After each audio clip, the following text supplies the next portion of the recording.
and I invite him to address the General Assembly. Mr. Prime Minister. Thank you, Mr. President.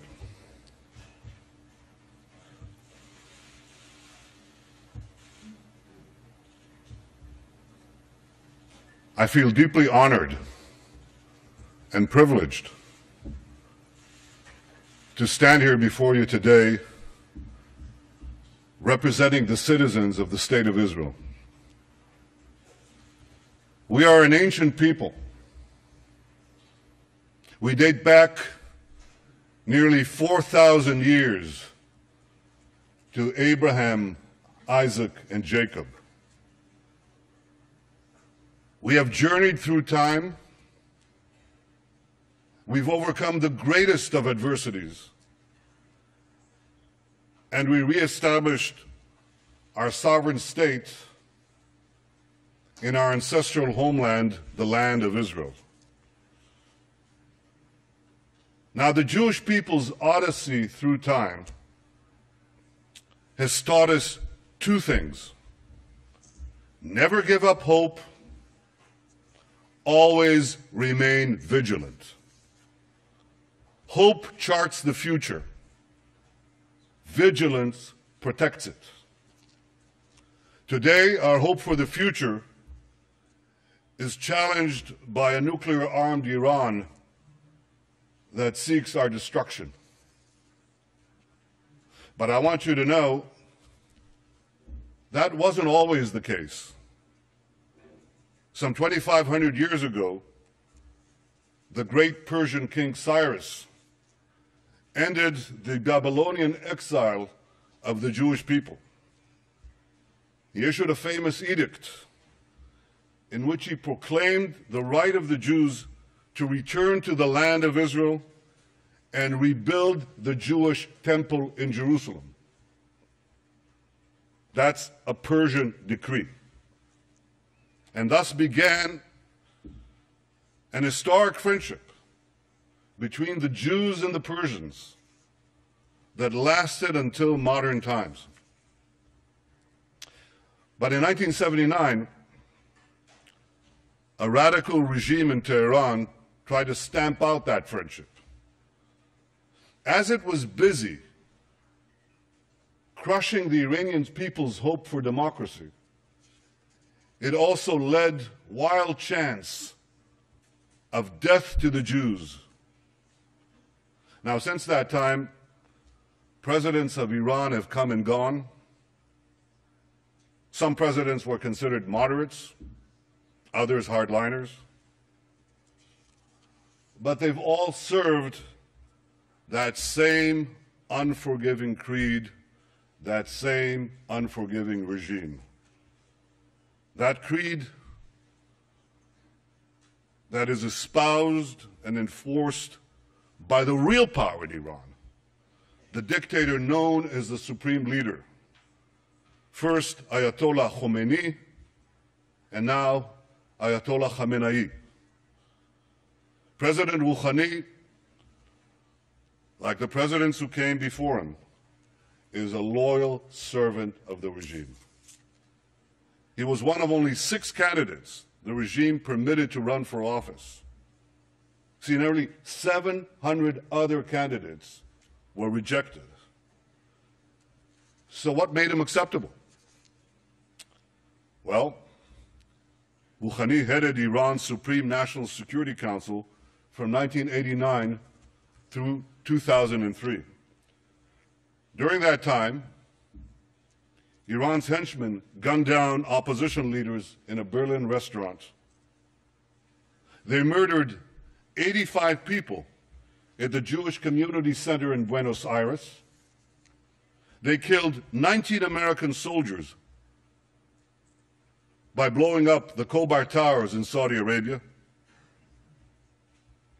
Are we to believe that Rouhani, the national security advisor of Iran at the time, knew nothing about these attacks?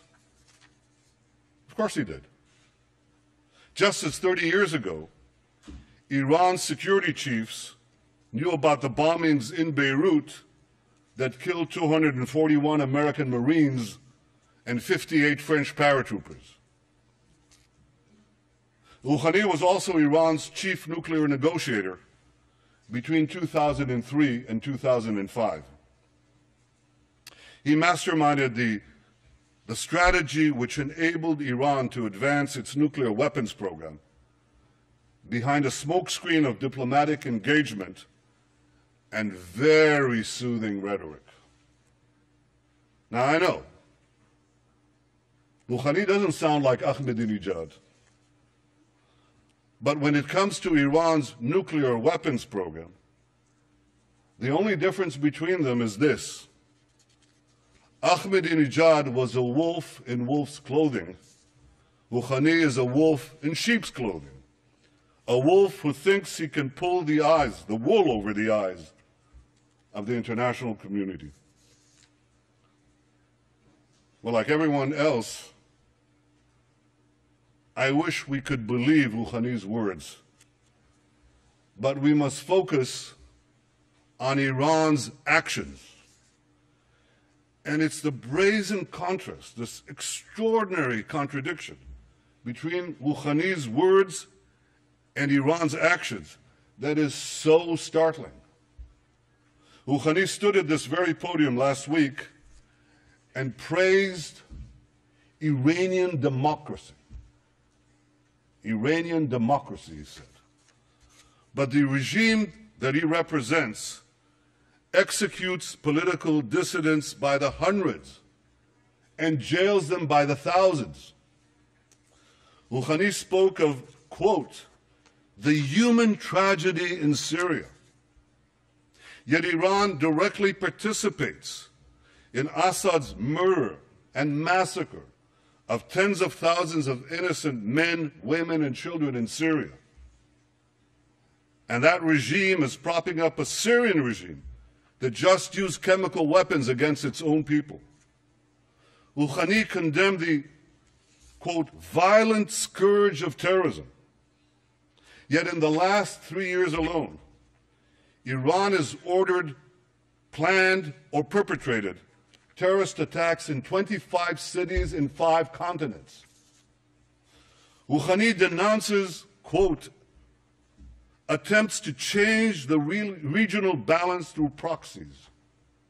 Yet Iran is actively destabilizing Lebanon, Yemen, Bahrain, and many other Middle Eastern countries. Rouhani promises, quote, constructive engagement with other countries.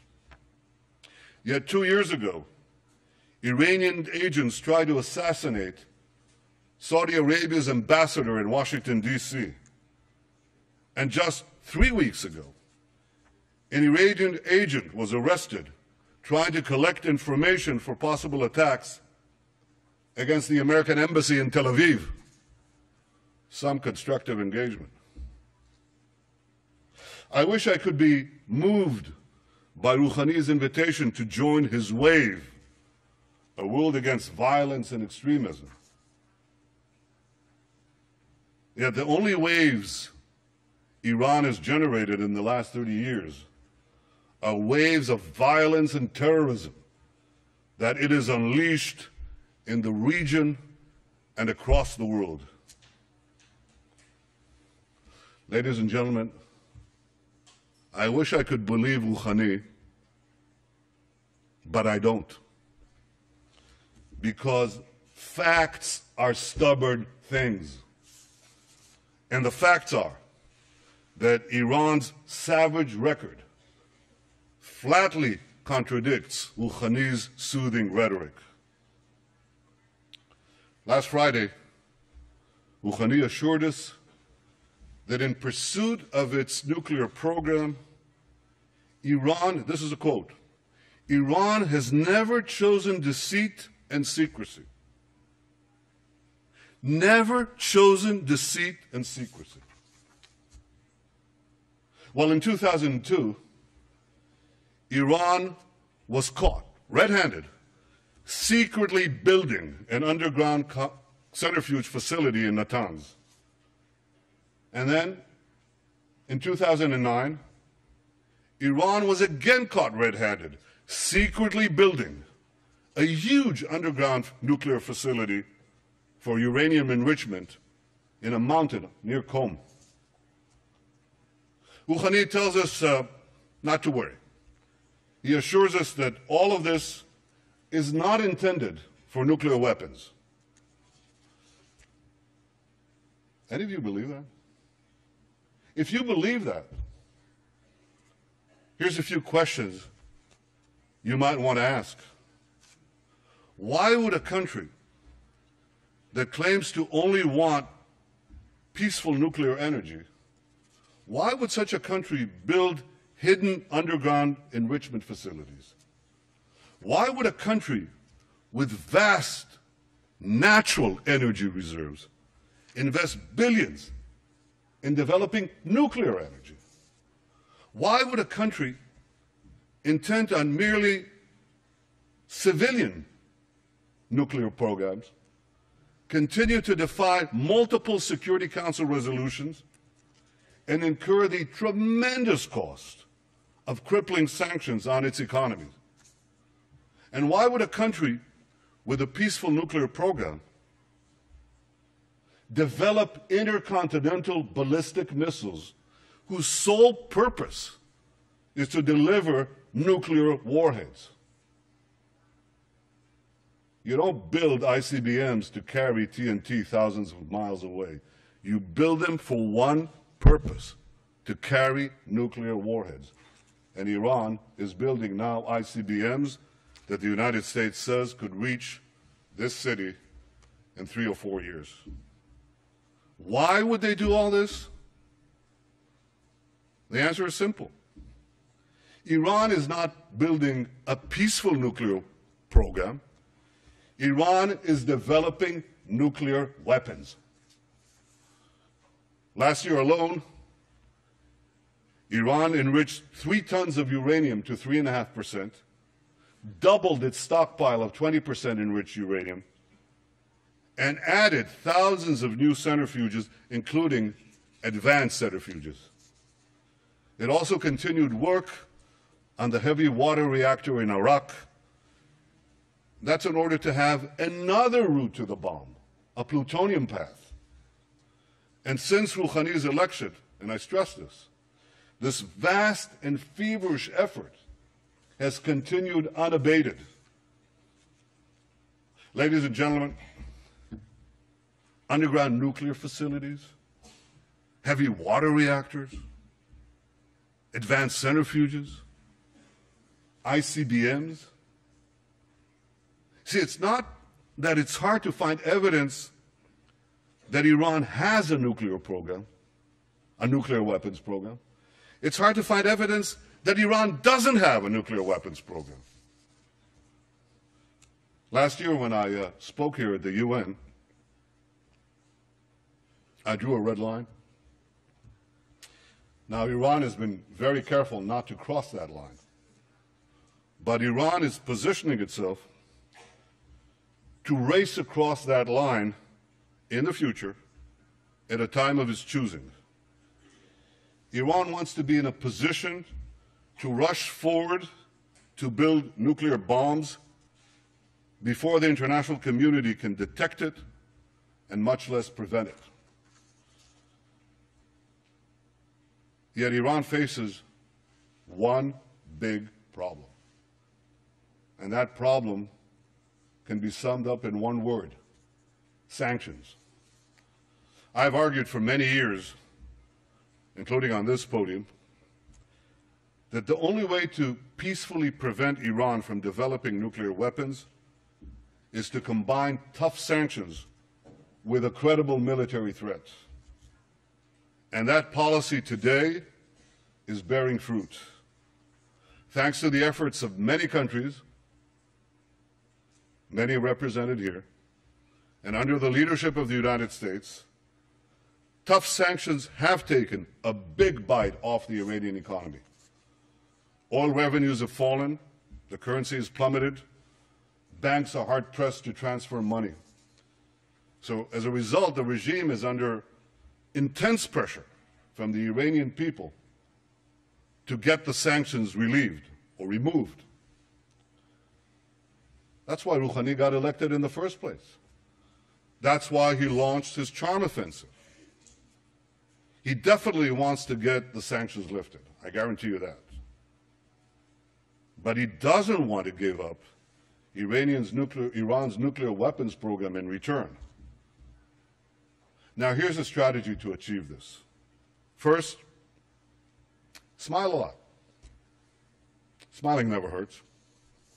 Second, pay lip service to peace, democracy, and tolerance. Third, offer meaningless concessions in exchange for lifting sanctions.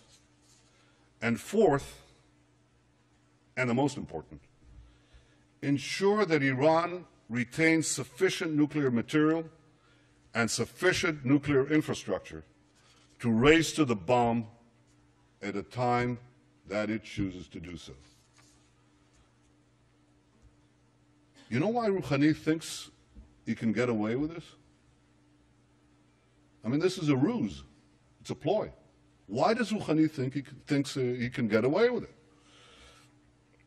Because he's gotten away with it before.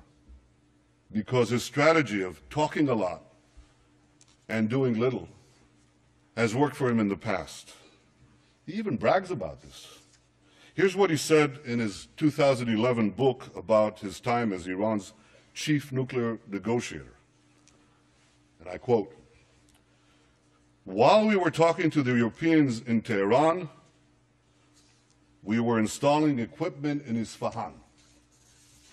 Now, for those of you who don't know, the Isfahan facility is an indispensable part of Iran's nuclear weapons program. That's where uranium ore called yellow cake is converted into an enrichable form. Rouhani boasted, and I quote, "By creating a calm environment, we were able to complete the work in Isfahan." He fooled the world once. Now he thinks he can fool it again. You see, Rouhani thinks he can have his yellow cake and eat it too. And he has another reason to believe that he can get away with this. And that reason is called North Korea. Like Iran, North Korea also said its nuclear program was for peaceful purposes. Like Iran, North Korea also offered meaningless concessions and empty promises in return for sanctions relief. In 2005, North Korea agreed to a deal that was celebrated the world over by many well-meaning people. Here's what the New York Times editorial had to say about it. Quote, "For years now, foreign policy insiders have pointed to North Korea as the ultimate nightmare, a closed, hostile, and paranoid dictatorship with an aggressive nuclear weapons program. Very few could envision a successful outcome, and yet North Korea agreed in principle this week to dismantle its nuclear weapons program, return to the NPT, abide by the treaty's safeguards, and admit international inspectors. And finally, diplomacy, it seems, does work after all." Ladies and gentlemen, a year later, North Korea exploded its first nuclear weapons device. Yet, as dangerous as a nuclear-armed North Korea is, it pales in comparison to the danger of a nuclear-armed Iran. A nuclear-armed Iran would have a chokehold on the world's main energy supplies. It would trigger nuclear proliferation throughout the Middle East, turning the most unstable part of the planet into a nuclear tinderbox. And for the first time in history, it would make the specter of nuclear terrorism a clear and present danger. A nuclear-armed Iran in the Middle East wouldn't be another North Korea. It would be another 50 North Koreas. Now, I know that some in the international community think I'm exaggerating this threat. Sure, they know that Iran's regime leads these chants, death to America, death to Israel, that it pledges to wipe Israel off the map. But they think that this wild rhetoric is just bluster for domestic consumption. Have these people learned nothing from history? The last century has taught us that when a radical regime with global ambitions gets awesome power, sooner or later, its appetite for aggression knows no bounds. That's the central lesson of the 20th century. And we cannot forget it. The world may have forgotten this lesson. The Jewish people have not. Iran's fanaticism is not bluster. It's real. This fanatic regime must never be allowed to arm itself with nuclear weapons. I know that the world is weary of war. We in Israel, we know all too well the cost of war. But history has taught us that to prevent war tomorrow, we must be firm today. And this raises the question, can diplomacy stop this threat? Well, the only diplomatic solution that would work is one that fully dismantles Iran's nuclear weapons program and prevents it from having one in the future. President Obama rightly said that Iran's conciliatory words must be matched by transparent, verifiable, and meaningful action. And to be meaningful, a diplomatic solution would require Iran to do four things. First, cease all uranium enrichment. This is called for by several Security Council resolutions. Second, remove from Iran's territory the stockpiles of enriched uranium. Third, dismantle the infrastructure for a nuclear breakout capability, including the underground facility at Qom and the advanced centrifuges in Natanz. And four, stop all work at the heavy water reactor in Iraq aimed at the production of plutonium.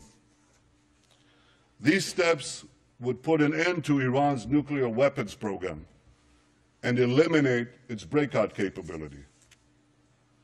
There are those who would readily agree to leave Iran with a residual capability to enrich uranium.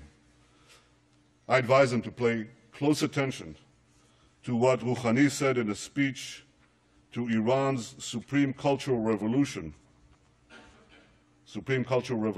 Council. This was published in 2005. I quote, here's what he said. A country that could enrich uranium to about 3.5% will also have the capability to enrich it to about 90%. Having fuel cycle capability virtually means that a country that possesses this capability is able to produce nuclear weapons. Precisely. This is why Iran's nuclear weapons program must be fully and verifiably dismantled. And this is why the pressure on Iran must continue. So here's what the international community must do. First, keep up the sanctions. If Iran advances its nuclear weapons program during negotiations, strengthen the sanctions. Second, don't agree to a partial deal. A partial deal would lift international sanctions that have taken years to put in place in exchange for cosmetic concessions that will take only weeks for Iran to reverse. Third, lift the sanctions only when Iran fully dismantles its nuclear weapons program. My friends, the international community has Iran on the ropes. If you want to knock out Iran's nuclear weapons program peacefully. Don't let up the pressure. Keep it up. We all want to give diplomacy with Iran a chance to succeed. But when it comes to Iran, the greater the pressure, the greater the chance. 3 decades ago, President Ronald Reagan famously advised, trust but verify. When it comes to Iran's nuclear weapons program, here's my advice. Distrust, dismantle, and verify. Ladies and gentlemen, Israel will never acquiesce to nuclear arms in the hands of a rogue regime that repeatedly promises to wipe us off the map. Against such a threat, Israel will have no choice but to defend itself. I want there to be no confusion on this point. Israel will not allow Iran to get nuclear weapons. If Israel is forced to stand alone, Israel will stand alone. Yet in standing alone, Israel will know that we will be defending many, many others. The dangers of a nuclear-armed Iran and the emergence of other threats in our region have led many of our Arab neighbors to recognize, finally recognize, that Israel is not their enemy. And this affords us the opportunity to overcome historic animosities and build new relationships, new friendships, new hopes. Israel welcomes engagement with the wider Arab world. We hope that our common interests and common challenges will help us forge a more peaceful future. And Israel continues to seek an historic compromise with our Palestinian neighbors, one that ends our conflict once and for all. We want peace based on security and mutual recognition, in which a demilitarized Palestinian state recognizes the Jewish state of Israel. I remain committed to achieving an historic reconciliation and building a better future for Israelis and Palestinians alike. Now, I have no illusions about how difficult this will be to achieve. 20 years ago, the peace process between Israel and the Palestinians began. 6 Israeli prime ministers, myself included, have not succeeded at achieving peace with the Palestinians. My predecessors were prepared to make painful concessions. So am I. But so far, Palestinian leaders haven't been prepared to offer the painful concessions they must make in order to end the conflict. For peace to be achieved, the Palestinians must finally recognize the Jewish state, and Israel's security needs must be met. I am prepared to make an historic compromise for a genuine and enduring peace, but I will never compromise on the security of my people and of my country, the one and only Jewish state. Ladies and gentlemen, one cold day in the late 19th century, my grandfather, Nathan, and his younger brother, Judah, were standing in a railway station in the heart of Europe. They were seen by a group of anti-Semitic hoodlums who ran towards them, waving clubs, screaming, "Death to the Jews." My grandfather shouted to his younger brother to flee and save himself. And he then stood alone against the raging mob to slow it down. They beat him senseless. They left him for dead. And before he passed out, covered in his own blood, he said to himself, "What a disgrace! What a disgrace! The descendants of the Maccabees lie in the mud, powerless to defend themselves." He promised himself then that if he lived, he would take his family to the Jewish homeland and help build a future for the Jewish people. I stand here today as Israel's Prime Minister because my grandfather kept that promise. And so many other Israelis have a similar story, a parent or a grandparent who fled every conceivable oppression and came to Israel to start a new life in our ancient homeland. Together we've transformed a bludgeoned Jewish people, left for dead, into a vibrant, thriving nation, defending itself with the courage of modern Maccabees, developing limitless possibilities for the future. In our time, the biblical prophecies are being realized. As the prophet Amos said, "They shall rebuild ruined cities and inhabit them. They shall plant vineyards and drink their wine. They shall till gardens and eat their fruit. And I will plant them upon their soil, never to be uprooted again. Veshavti et shvut ami Yisrael, uvanu arim neshamot vayashavu, ונטו כרמים ושתו את יינם, ועשו גינות ואכלו את פריים, ונטטים על אדמתם, ולא ינטשו עוד." Ladies and gentlemen, the people of Israel have come home never to be uprooted again.